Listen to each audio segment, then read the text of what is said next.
Salut tout le monde. Si je vous dis George Miller, il y a de fortes chances pour que, spontanément, vous me répondiez avec l'un des Mad Max, et même Fury Road je pense plus précisément. Et donc en gardant ça en tête, on imagine difficilement le réalisateur de ces films à la tête d'un divertissement familial, et pourtant il l'a fait.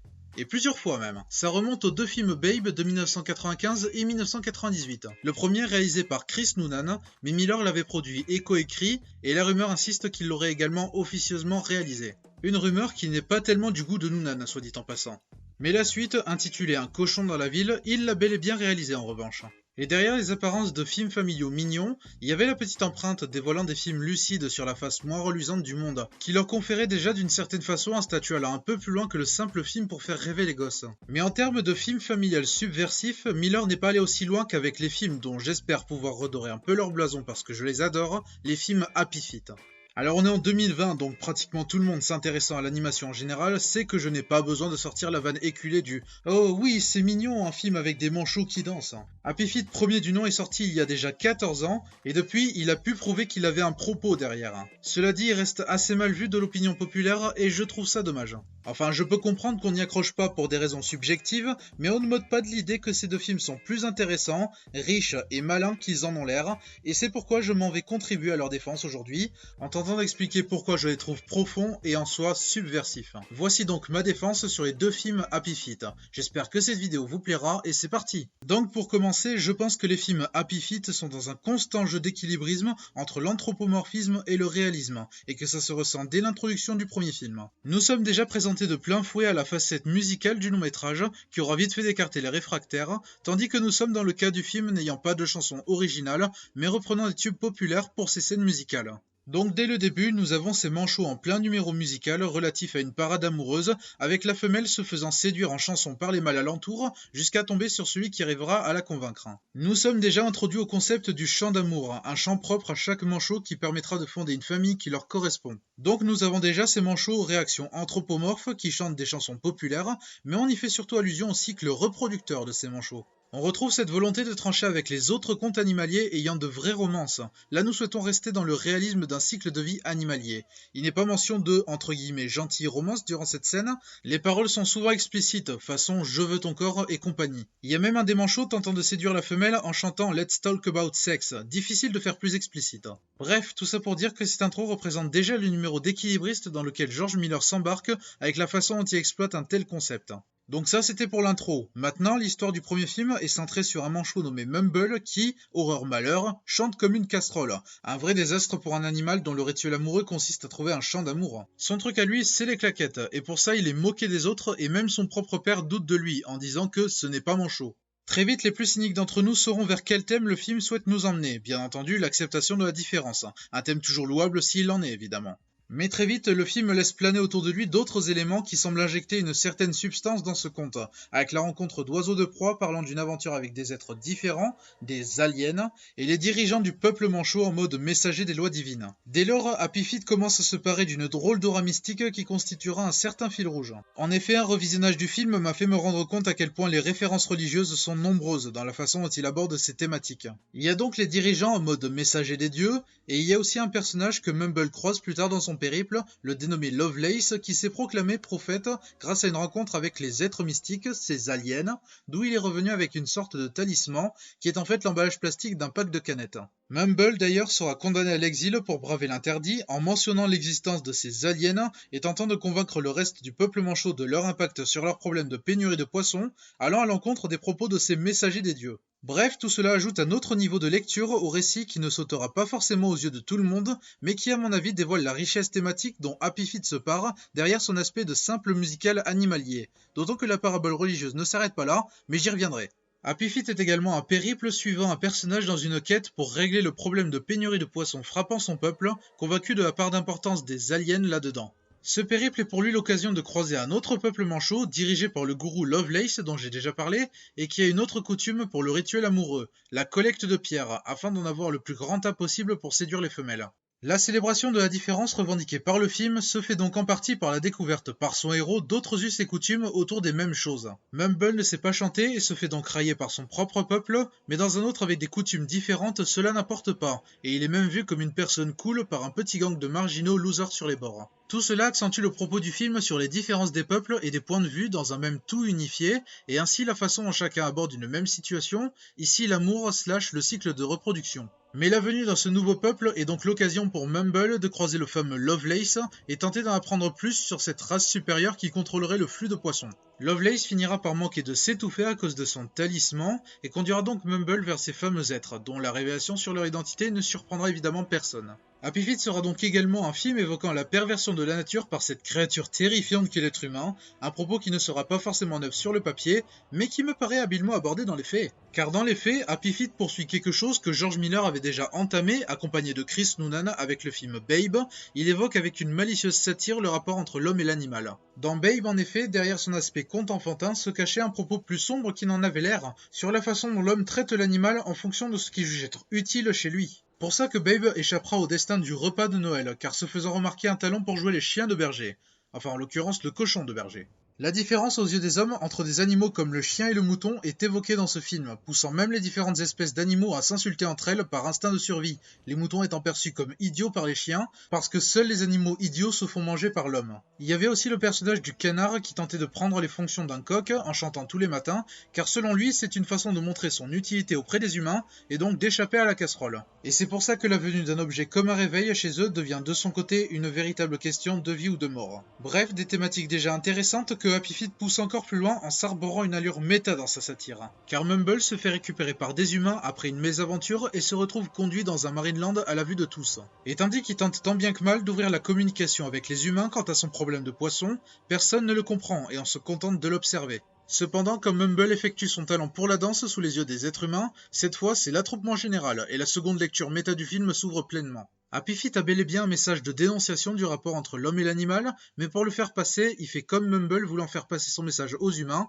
il le fait en se parant d'une allure attendrissante et distrayante. Ainsi le film fait passer son message en tentant de toucher le plus grand nombre en reprenant l'apparence d'un film musical pour toute la famille, afin de sensibiliser plus de public que s'il était un simple message de prévention. Tout comme Mumble qui provoque l'intérêt de son public avec ses pas de danse, conduisant même l'humanité à s'interroger sur la situation des manchots et entrer en situation de crise pour régler leurs problèmes. Mumble personnifie ainsi le point de vue du film, se moquant de l'humanité en insinuant qu'elle ne réagit à la cause animale que quand elle en vaut la peine à ses yeux, en étant adorable ou utile ou propre à son divertissement. Il apparaît donc extrêmement sensé de voir le film se parer d'une telle façade, jouant avec une apparence mignonne pour mieux faire passer son message, comme s'il savait que le public réagirait plus à une telle apparence.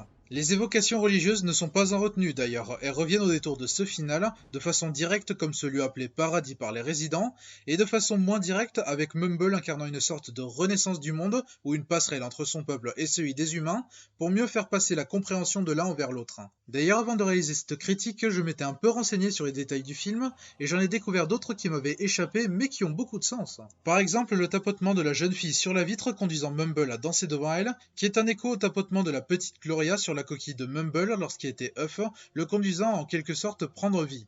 Il y a donc au détour de cet écho une sorte d'évocation de naissance et de renaissance pour le personnage qui marquera le monde ce faisant. Et je ne sais pas si c'est juste moi qui vois trop loin là, mais ça me donne l'impression que ça veut faire passer cette naissance et renaissance possible par le biais de l'innocence enfantine. Avec la petite Gloria qui pousse Mumble à sortir de son œuf et la petite humaine conduisant Mumble à renaître et jouer la passerelle entre les mondes, il semble y avoir une façon de dire que la jeunesse peut être la clé de cette renaissance, de cette harmonie entre les mondes. La jeunesse fait naître l'espoir, ici personnifié par une vie apte à changer le monde en conséquence et en bien. Après simple théorie, mais ça ne me semble pas idiot. Ça me semble même en accord avec l'idée du film de faire passer ces messages par le biais d'une apparence de film pour enfants, comptant sur l'innocence et la bienveillance du public a priori visé, et son intelligence pour le convaincre qu'il a le potentiel d'impacter le monde en lui redonnant ses couleurs. Selon moi, ça démontre toute l'intelligence du film, dissimulée de sorte à mieux ressortir une fois qu'on saisit le but de cette entreprise. Et ce que j'ai abordé sur cette idée d'harmonie entre les mondes est, je pense, un leitmotiv majeur de cette duologie, avec Happy Feet 2 qui pousse ses idées optimistes peut-être encore plus loin. Cette suite reprend plusieurs thématiques du premier film, et notamment les idées autour d'une simple personne apte à contribuer à changer le monde, quelle qu'elle soit, dans une grande connexion globale, une thématique se reflétant dès l'introduction du film. Brothers and sisters, penguins all, Everything in this world, no matter how big, no matter how small, is connected in ways we never expected.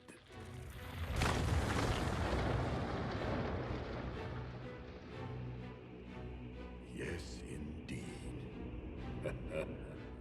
Ce message est déjà visible sur l'affiche du second film, Every Step Counts, littéralement chaque pas compte. Dans le cas de Happy Feet, step se réfère au pas de danse, et tout cela trouve son utilisation lors du climax, mais j'y reviendrai aussi. Toujours est-il que c'est là pour symboliser le fait que chaque personne a son importance, et en général d'une façon qu'elle ignore peut-être.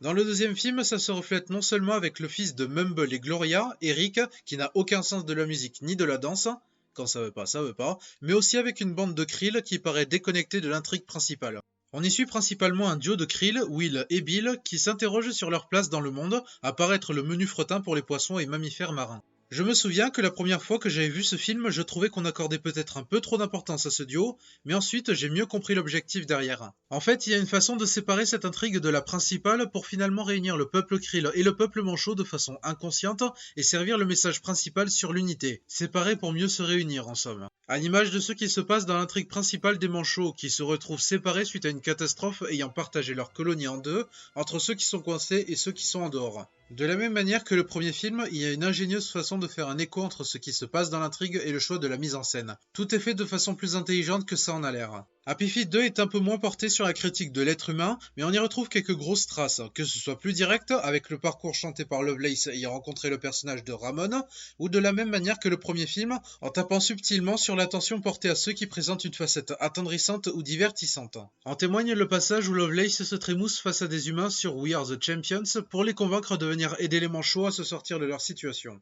Les deux films sont très complémentaires dans ce qu'ils veulent faire passer. D'ailleurs, encore une fois, la jeunesse est la passerelle pour réunir tous les mondes. Ici, en la personne d'Eric qui se met à chanter un opéra poignant pour convaincre les éléphants de mer de se joindre à l'opération de sauvetage. Et bien sûr, donc, il y a la célébration de la différence, du petit pas prêt à changer le monde au service du collectif, qui dans le cas du film est plus soudé que jamais face à la menace. La différence des manchots Mumble et Eric dans leurs films respectifs, la différence de ces Krill qui s'interrogent sur leur place dans la chaîne alimentaire, bref, il y a tant d'optimisme autour de l'individuel comme du collectif. Dans cette optique, il y a aussi le personnage de Sven, un oiseau se faisant passer pour un manchot qui s'est volé pour se faire accepter alors qu'il craignait le rejet.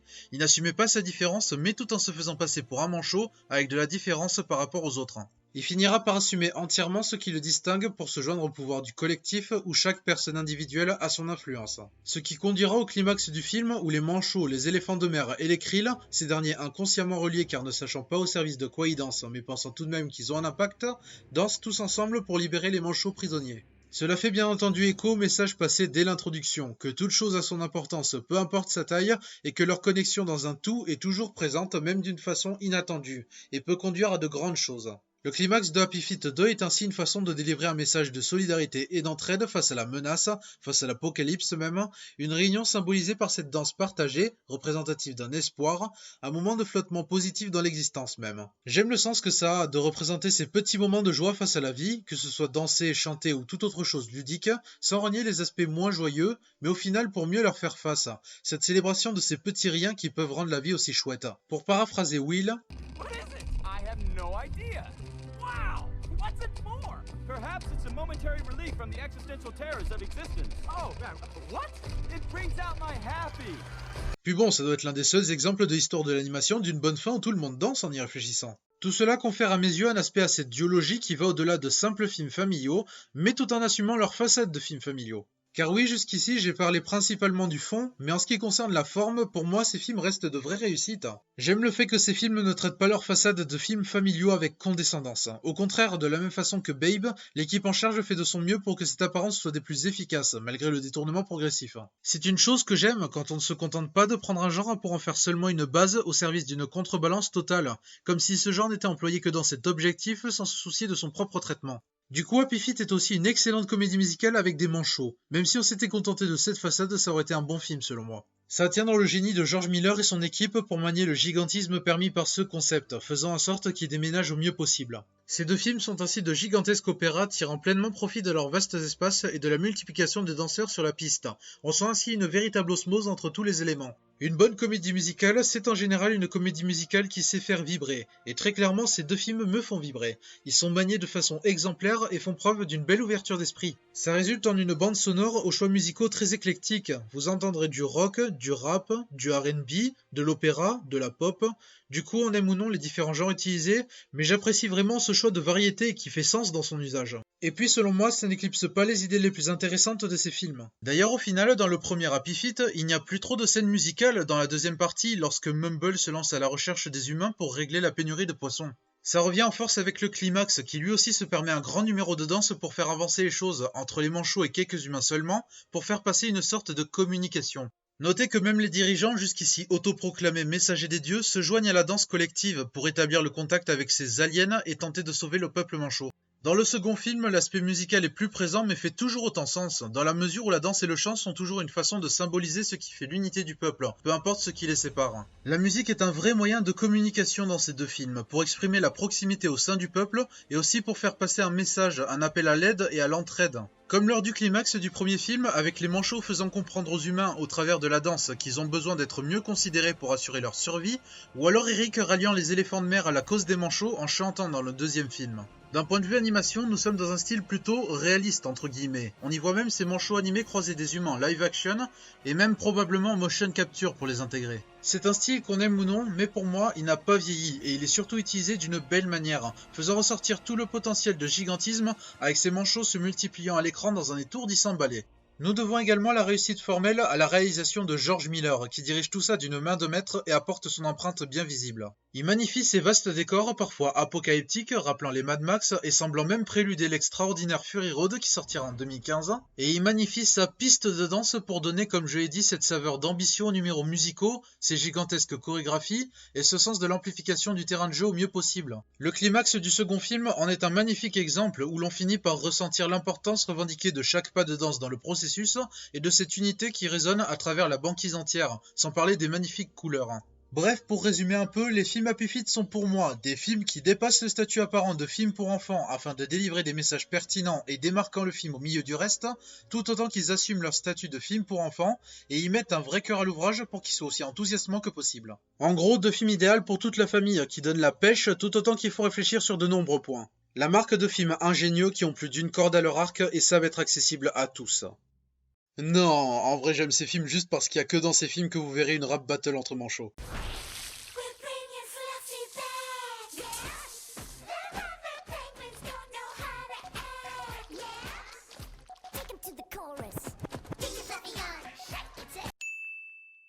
Bref, c'était ma défense, probablement non exhaustive, envers ces films, mais je pense que le plus gros a été dit, alors j'espère avoir pu montrer que ces films ont plus à offrir qu'il n'y paraît. J'espère aussi que cette analyse vous aura plu, et si vous-même avez votre propre opinion sur ces films et que vous souhaitez la partager, je serai ravi de la connaître. Ainsi se termine cette vidéo, et l'on se retrouve lors de la prochaine chronique. Ciao! Well, since my baby left me, I found a new place to dwell.